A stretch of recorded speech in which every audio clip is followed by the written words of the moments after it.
तो आज हम डिस्कस करेंगे Coulomb's law for a medium. ठीक है, तो देखो क्या होता था, अभी तक हम देख रहे थे कि अगर आपके पास दो चार्ज हैं, एक सपोज ये Q1 है, दूसरा आपका Q2 है ना, और इनके बीच में जो डिस्टेंस है वो R है, तो ये दोनों दूसरे पर फोर्स लगाएंगे, इसको रिपल, अगर दोनों पॉजिटिव है तो इसको रिपल करेगा, फोर्स ऑन 1 ड्यू टू 2 और यहाँ पे फोर्स ऑन 2 ड्यू टू 1। इसका मैग्नीट्यूड क्या होगा आपका 1/4 pi epsilon naught Q1 Q2 by R²। ये हमने पढ़ा था। ठीक है, ये जब हमने पढ़ा था फॉर्मूला, तब हमने ऐसा अज्यूम किया था कि ये दोनों जो आपके चार्जेस रखे हुए हैं ये वैक्यूम में रखे हुए हैं, मतलब इनके बीच में कोई मीडियम नहीं है। There is a free space between these two charges that we had assume when we had given this formula. Alright, लेकिन ऐसा भी हो सकता है कि इन दोनों के बीच में वैक्यूम या एयर ना होकर के कोई दूसरा मीडियम हो। आपने दोनों चार्जेस को किसी मीडियम में रख दिया, सपोज वाटर में रख दिया या किसी ऑयल में रख दिया या किसी भी मीडियम में रख दिया, तो क्या होगा, अब इनके बीच में वैक्यूम नहीं रहेगा, अब इनके बीच में क्या हो जाएगा, एक मीडियम आ जाएगा। तो जब कभी भी मीडियम आ जाएगा इनके बीच में, तो क्या होगा, क्या इनके बीच में जो फोर्स ऑफ इंटरेक्शन है, मतलब अट्रैक्शन रिपल्शन कुछ भी हो सकता है depending on the nature of charges. ठीक है, तो जो भी इनके बीच में फोर्स ऑफ इंटरेक्शन है उसके साथ क्या होगा, क्या वो बढ़ेगा या वो घटेगा। ठीक है, ये हमें डिस्कस करना है इस टॉपिक के अंदर when we are discussing Coulomb's law in a medium. तो हमें ये देखना है कि जो फोर्स लग रहा था when there was vacuum, alright, when there was vacuum the force was this. Now if there is a medium in between these two charges, then what will happen to this force, is it going to decrease और is going to increase. Alright, और अगर increase या decrease हो रहा है तो कितना हो रहा है, ये हमें देखना है। तो पहले तो हम बात करते हैं क्या हो रहा है। देखो सबसे पहली चीज क्या होता है, द फोर्स इज डिक्रीज्ड। क्यों हो रहा है अभी बता रहे हैं, फोर्स इज डिक्रीज्ड, ये बात है। अब फोर्स डिक्रीज क्यों हो रहा है इसको हम डिस्कस करते हैं। ठीक है, तो फोर्स क्यों डिक्रीज हो रहा है वो देखते हैं हम। तो हमने क्या किया, ऐसा हम मान लेते हैं कि हमने अपने दोनों चार्जेस को लेकर के सपोज वाटर में डाल दिया। वाटर क्या होता है आपका, मीडियम हो गया वाटर। वाटर क्या होता है आपका OH। इस तरह से आपके कोवेलेंट बॉन्ड्स बन रहे होते हैं इसके अंदर। ठीक है, ये नेगेटिव चार्ज, ये पॉजिटिव चार्ज आपका होता है। ठीक है, अच्छा, अब हमने क्या किया, अपने चार्जेस को लेकर के कहां डाल दिया, पानी के अंदर रख दिया, यानी कि दोनों के बीच में जो आपका मीडियम हो गया वो क्या हो गया, वो हो गया आपका वाटर। ठीक है ना, वाटर आपको पता है पोलर सॉल्वेंट होता है, वो तो मालूम होगा, खैर उसकी हमें डिस्कस नहीं करना उसके बारे में। मतलब सिर्फ इतना है कि यहाँ पर दो नेगेटिव पॉजिटिव इस तरह से आपका स्ट्रक्चर है ये वाटर का। ठीक है, और हमने इसके अंदर क्या किया है, अपना चार्जेस को रखा है। ठीक है, अब क्या होगा वो हम देखते हैं। तो देखो सपोज हमने सिर्फ एक चार्ज रखा Q1 और Q1 हमने मान लिया इस पॉजिटिव। ठीक है, Q1 पॉजिटिव चार्ज है, इसको हमने रख दिया वाटर के अंदर। अब जो आपका पॉजिटिव चार्ज होगा वो नेगेटिव चार्ज को अपनी तरफ अट्रैक्ट करेगा, यानी कि जो नेगेटिव चार्ज होगा, अगर ये Q1 है तो नेगेटिव चार्ज इसके आसपास आकर के एक्यूमुलेट होना शुरू हो जाएगा। ऑब्वियस सी बात है, अगर ये पॉजिटिव चार्ज है और अकेला ये चार्ज यहाँ पर है तो इसके आसपास नेगेटिव चार्ज आकर के एक्यूमुलेट होने लगेगा। क्यों, क्योंकि ये पॉजिटिव चार्ज नेगेटिव चार्ज को अट्रैक्ट करेगा, तो इसके सराउंडिंग में आपका नेगेटिव चार्ज आकर के एक्यूमुलेट होगा। ठीक है, अच्छा, अब वो एक्यूमुलेट कैसे होगा, सिमेट्रिकली एक्यूमुलेट होगा या एसिमेट्रिकली एक्यूमुलेट होगा। भाई देखो एक पॉजिटिव चार्ज है, उसके आसपास जब एक्यूमुलेशन होगा, अगर वो सिर्फ अकेला चार्ज है तो कैसे होगा, सिमेट्रिकली होगा, सारे चार्जेस आकर के इसके पास एक्यूमुलेट हो जाएंगे। ठीक है, यानी कि इसके दोनों तरफ बराबर बराबर चार्ज होगा, जितना पॉजिटिव चार्ज इधर होगा उतना इधर होगा, उतना इधर होगा, सॉरी जितना नेगेटिव चार्ज इधर होगा उतना इधर, उतना इधर, उतना ही इधर। ठीक है, तो कहने का मतलब ये है कि अगर वो सिंगल चार्ज आपका Q1 रखा हुआ है पानी के अंदर, ठीक है, तो जो नेगेटिव चार्ज उसके आसपास एक्यूमुलेट होगा वो सिमेट्रिकली एक्यूमुलेट होगा, मतलब हर तरफ बराबर बराबर आपका चार्ज आकर के, नेगेटिव चार्ज आकर के वहां पर एक्यूमुलेट हो जाएगा इस तरीके से। ठीक है, ये केस हुआ कब, जब आपका Q1 जो है वो अकेला रखा हुआ है। अब हम क्या कर रहे हैं, हम इसके पास में Q2 को ले आते हैं। ठीक है, Q2 आ गया। अब Q2 क्या काम करेगा, Q2 भी पॉजिटिव चार्ज है, तो ये जो नेगेटिव चार्ज इसके आसपास एक्यूमुलेट हुआ था इसको ये अपनी तरफ अट्रैक्ट करने लगेगा। करेगा कि नहीं करेगा, पहले ये सिर्फ Q1 अकेला था तो इसके आसपास जो चार्ज डिस्ट्रीब्यूशन हुआ था आकर के, जो चार्ज का एक्यूमुलेशन हुआ था वो कैसा हुआ था, सिमेट्रिकल हुआ था। लेकिन जब आपने इसके करीब में Q2 को रख दिया तो Q2 क्या है, ये खुद भी पॉजिटिवली चार्ज है और ये इसके आसपास जो आपका एक्यूमुलेशन हुआ है चार्ज को, इसको अपनी तरफ अट्रैक्ट करेगा। तो ये जो इसके आसपास चार्ज डिस्ट्रीब्यूशन जो सिमेट्रिक था, अब ये सिमेट्रिक नहीं होकर के एसिमेट्रिक हो जाएगा। क्यों, क्योंकि नेगेटिव चार्ज जो होगा वो ज्यादा इस तरफ आ जाएगा। किस लिए, क्योंकि यहां पर आपका एक पॉजिटिव चार्ज आ गया है। तो जिस साइड में आपका Q2 आकर के आपने रखा है उस तरफ नेगेटिव चार्ज ज्यादा हो जाएगा और दूसरी तरफ नेगेटिव चार्ज कम हो जाएगा। तो जो इसके आसपास जो आपका एक्यूमुलेशन हुआ था चार्ज का, वो सिमेट्रिक ना रह के असिमेट्रिक हो गया है और ज्यादा किस तरफ है, इस तरफ है, यानी कि इसके इस तरफ एक नेगेटिव चार्ज आपका आकर के यहां पर एक्यूमुलेट हो गया है। क्या ये नेगेटिव चार्ज जो इसके आसपास एक्यूमुलेट हुआ है इसके ऊपर फोर्स लगाएगा?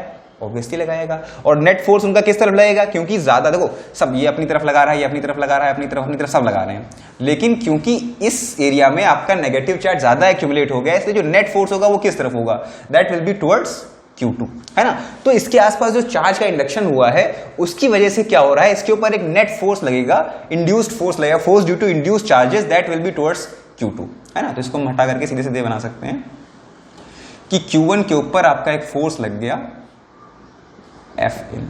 Fin किसकी वजह से है, this force is due to asymmetric charge distribution, induction बोल सकते हो, अराउंड Q1। ठीक है, तो Q1 के अराउंड जो असिमेट्रिक चार्ज डिस्ट्रीब्यूशन हुआ है उसकी वजह से आपका एक फोर्स इस तरफ लगने लगा। क्यों हो रहा था, देखो हमने बताया था आपको कि Q1 है, इसके आसपास नेगेटिव चार्ज एक्यूमुलेट हुआ है, ठीक है। अब जब आप यहां पर एक और पॉजिटिव चार्ज ले आए तो कुछ ये क्या करेगा, अट्रैक्ट करने लगेगा, तो ज्यादा इस तरफ इकट्ठा हो जाएंगे, क्योंकि नेगेटिव चार्ज इस तरफ ज्यादा, ये अट्रैक्ट करेगा तो नेगेटिव चार्ज इस तरफ ज्यादा एक्यूमुलेट हो जाएगा, तो नेट फोर्स किस तरफ लगेगा, इस तरफ लगेगा, ठीक है। तो फोर्स जो इंड्यूस्ड चार्ज की वजह से जो फोर्स लग रहा है वो लग रहा है टुवर्ड्स Q2। अच्छा ठीक है, अच्छी बात हो गई। अब हमने ये पढ़ा था कूलम्स लॉ में कि जो आपका फोर्स होता है between the force of interaction between two charges, ये क्या होता है आपका, this is independent of the presence और absence of any third charge. मतलब दो लोगों के बीच में जो मामला चल रहा है उसके ऊपर किसी तीसरे का फर्क नहीं पड़ने वाला, ठीक है। तो यहां पर Q1 Q2 के बीच में पहले कौन फोर्स लग रहा था, जो कूलम फोर्स कितना लग रहा था, अगर इनके बीच में कुछ नहीं था, सपोज ये इंडक्शन चार्ज का नहीं हुआ तो फोर्स कितना लग रहा था, 1/4πε0 Q1 Q2 by r², इतना लग रहा था कि नहीं लग रहा था, F, ये तो लग ही रहा था ना, तो वो तो अभी भी लग रहा होगा। ये इंड्यूस चार्ज की वजह से जो फोर्स लगा वो नेट फोर्स इस तरफ आ गया, ठीक है, लेकिन उसका कोई इफेक्ट इसके ऊपर थोड़ी ना पड़ा, क्योंकि this force is independent of presence और absence of any other charge. तो इसका मतलब ये आपका F जो है वो अभी भी लग रहा है। लेकिन नेट फोर्स क्या हो गया, अगर आप यहां पर नेट फोर्स की बात करें तो क्या हो गया, पहले जो F लग रहा था अब उसमें से कितना माइनस हो रहा है, F। इसका मतलब जो नेट फोर्स है वो F से घट गया कि नहीं घट गया, बोला है कि नहीं। This means when there is a medium, when the charges are kept in a medium, then the net force is reduced, ठीक है। जो उनके ऊपर फोर्स लग रहा है वो घट जाता है, ठीक है। इस वजह से ऐसा होता है, दैट वाज द रीजन, ठीक है। आपको वैसे बुक्स वगैरह में लिखा नहीं होता है, सिर्फ इतना बता देते हैं घट जाता है और एक फैक्टर से घट जाता है, उसको बोलते हैं रिलेटिव परमिटिविटी, उतना बता के बात खत्म कर देते हैं। ये पूरी चीज हो गई कि आपका जो ये फोर्स घट रहा है ये क्यों घट रहा है। आई होप ये चीज आपको क्लियर हो गई है देखने के बाद, ठीक है। अब हम देखते हैं कितना घट रहा है, क्या घट रहा है, ठीक है। तो देखो ये तो पक्का हो गया घट रहा है, तो ये जिस फैक्टर से घटता है आपका फोर्स उसको हम बोलते हैं रिलेटिव परमिटिविटी। फोर्स पहले कितना था, 1/4πε0 Q1 Q2 by r²। अब ये कितने से घट जाएगा, εr से। By this factor the force is reduced, तो इसको कंबाइन करके लिख सकते हैं 1/4πε0 εr Q1 Q2 by r², ठीक है। εr ये क्या होता है आपका रिलेटिव, ये डिपेंड करता है मीडियम के ऊपर।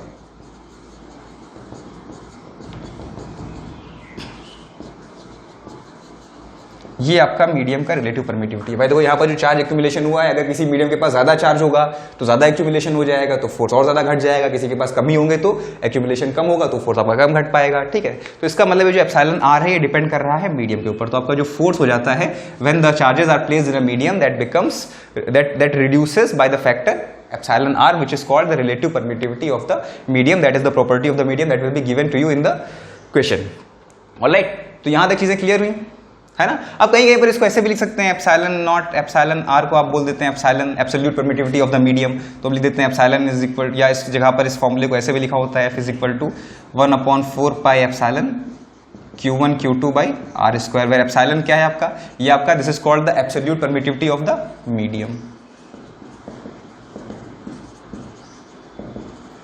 तो इस टर्म्स में भी लिखा होता है। तो आपको एप्सिलॉन या एप्सिलॉन आर में से कोई ना कोई एक वैल्यू दे रखी होगी क्वेश्चन में, एप्सिलॉन नॉट की आपको याद ही रहती है, तो इस तरह से आप इन प्रॉब्लम्स को अप्रोच कर सकते हैं। सिर्फ आपको क्या करना है, ये चीज ऐड करनी है, ठीक है। मतलब फोर्स घट रहा है और किस फैक्टर से घट रहा है, एप्सिलॉन आर से। क्यों घट रहा है वो रीजन हमने यहां पर आपको एक्सप्लेन कर दिया। तो ये कहानी हो गई आपका when Coulomb's law is applied when the charges are placed in a medium, ठीक है। अच्छा देखो, इसी पर एक क्वेश्चन पूछा गया था एक बार जेईई में,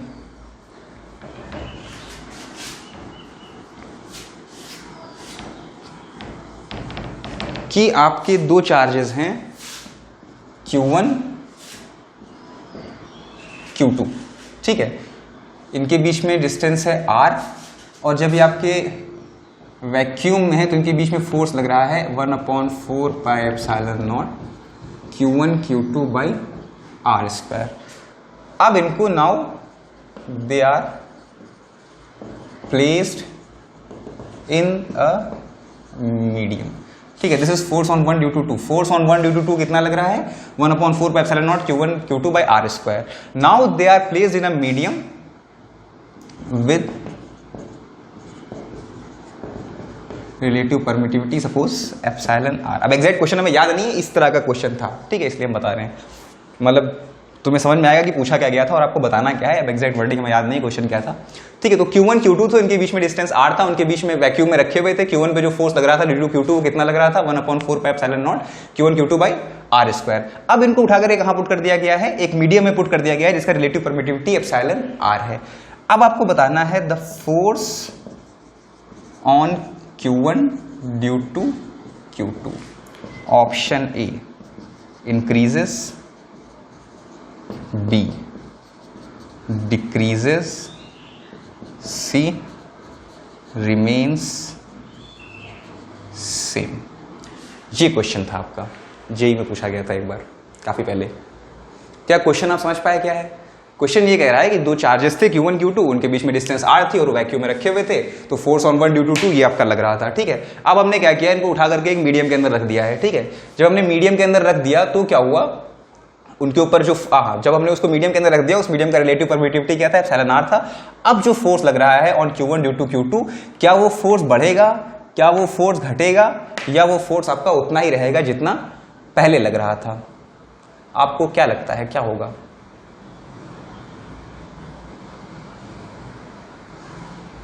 बताओ। देखो क्या होगा, यहां पर जो आपका ऑप्शन करेक्ट है वो है रिमेन सेम। ऐसा क्यों? हमने तो अभी सीखा है कि यहाँ पर एप्सिलॉन क्या कहते हैं, एप्सिलॉन R से मतलब रिलेटिव परमिटिविटी जो होती है उसकी मीडियम की उस फैक्टर से घट जाता है, लेकिन यहाँ पर तो आपको रिमेन सेम कर दिया गया। यहाँ पर ऐसा क्यों हो गया, है ना? देखो क्या हो रहा है, आपसे क्वेश्चन क्या पूछा गया है, force on Q1 due to Q2। जो फोर्स में रिडक्शन हो रहा था वो क्यों हो रहा था? वो इसलिए हो रहा था क्योंकि इसके आसपास जो चार्जेस एक्यूमुलेट हो गए हैं वो फोर्स लगा रहे हैं, तो उसके ऊपर नेट फोर्स घट गया है। लेकिन जो Q2 फोर्स पहले लगा रहा था उतना ही अब भी लगा रहा है, उसमें चेंज थोड़ी ना आया है। इसके ऊपर नेट फोर्स घटता क्यों है? ये जो आपका फोर्स होगा इसके ऊपर जो नेट फोर्स हम लिखेंगे 1/4 pi epsilon not epsilon R Q1 Q2 by R square, ये जो हम लिखेंगे ये किसकी वजह से? नेट फोर्स है, जिसमें इसका फोर्स भी इंक्लूडेड है और ये वाला फोर्स भी इंक्लूडेड है। बात समझ में आ रही है? लेकिन अगर आपसे पूछा जाता है, अगर नेट फोर्स पूछेगा तब तो वो रिड्यूस्ड है, लेकिन अगर आपसे पूछता है कि force on Q1 due to Q2 की वजह से कितना है, तो उसके ऊपर तो कोई फर्क थोड़ी ना पड़ने वाला है इनका। That is independent of presence और एब्सेंस ऑफ दीज चार्जेस। वो कितना था? यही था और वो वही रहेगा। तो यहां पर कौन सा ऑप्शन आपका सही रहेगा? Remain same. इसका मतलब जो आपका ऑप्शन सी है वो आपका करेक्ट रहेगा, ठीक है। तो इस तरह का आपका इस चीज का आपको ध्यान रखना है कि द फोर्स जो आपका नेट फोर्स होता है उसमें जो कमी आती है वो कमी आती है इंडक्शन जो होता है, चार्जेस का जो एक्यूमुलेशन होता है इसके आसपास, उसकी वजह से। इन दोनों के बीच में जितना फोर्स लग रहा था आपस में वो उसमें चेंज नहीं हो रहा है, वो उतना ही लग रहा है, लेकिन नेट फोर्स घट रहा है। क्यों? क्योंकि चार्जेस एक्यूमुलेट हो गए हैं इसके पास में, ठीक है। तो ये आपकी पूरी कहानी थी मीडियम की। हालांकि इसको हम मीडियम्स के बारे में और अच्छे से पढ़ते हैं कैपेसिटेंस में, जो हम डाइलेक्ट्रिक वगैरह पढ़ते हैं तब ये और अच्छे से आपको एक्सप्लेन की जाएंगी चीजें। फिलहाल के लिए इतना काफी है, आप इतने से काम चला सकते हो। ऑलराइट।